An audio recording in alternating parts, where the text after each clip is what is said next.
अनंतकोटी ब्रह्मांड नायक राजाधिराज सच्चिदानंद सद्गुरु श्री ब्रह्मचैतन्य महाराज की जय। श्रीराम समर्थ। 27 जुलै।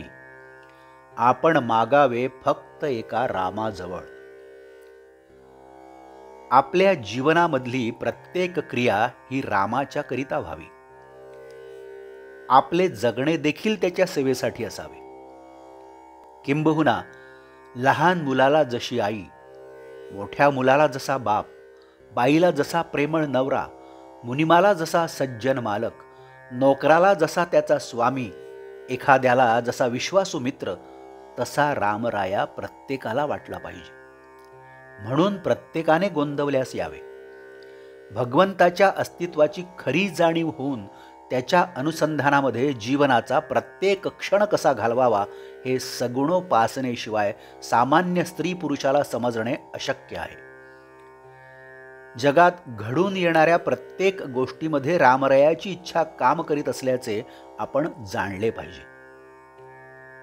इतकेच नव्हे तर व्यवहारदृष्ट्या आपण योग्य प्रयत्न केल्यानंतर जे चांगले वाईट फळ मिळेल ते रामाच्या इच्छेनेच मिळते अशी श्रद्धा ठेवावी। अशी श्रद्धा ज्याच्यापाशी असते त्याला सुखदुःखाची बाधा होत नाही। सर्व काही राम करतो, खरे करते पण रामाचे हे नीट लक्षात आणून भगवंताकडे कर्तृत्व द्यावे आणि आपण मीपणाने नाहीसे व्हावे। खरोखर आपल्या रामाला काय कमी आहे?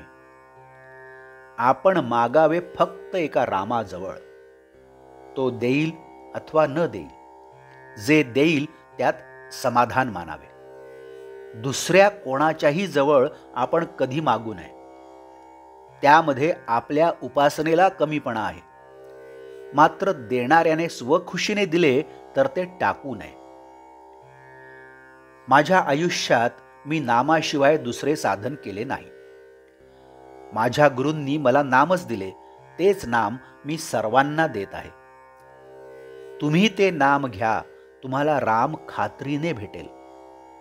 तोंडाने नेहमी राम राम म्हणत जा।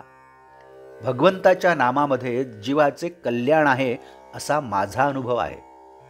म्हणून ते जास्तीत जास्त स्त्री पुरुषांनी घ्यावे। कोणत्याही कार्याच्या पाठीमागे भगवंताच्या उपासनेचे बळ ठेवा। गायीचे रक्षण आणि तिची सेवा इतर कशासाठी नसावी, फक्त भगवंतासाठी असावी। आपण जे काही करीत आहोत ते सर्व भगवंतासाठी करीत आहोत ही जाणीव राहण्यासाठी त्याचे नाम सतत घेत असावे।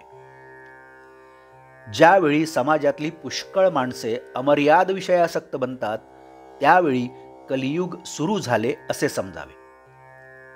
सज्जनांची बुद्धी भ्रष्ट होऊन ते देखील विषयाधीन बनतात। विषयांची प्राप्ती करून घेण्यासाठी वाटेल ते कृत्य करण्याची त्यांची तयारी असते। अशा वेळी भगवंताच्या नामाचे महात्म्य जो सांगतो त्याच्यावर कठीण प्रसंग यायचेच, पण परमात्मा सांभाळतो अशा निष्ठेने जो राहील तो प्रत्येक संकटातून सही सलामत पार पडेल यात शंका नाही। म्हणून प्रत्येकाने नामाला चिकटून असावे। जगाचा नाद सोडा आणि भगवंताचे प्रेम जोडा। आजचे बोधवाक्य। राम करता म्हणेल तो सुखी, मी करता म्हणेल तो दुःखी। जानकी जीवन स्मरण जय जय राम। नमस्कार।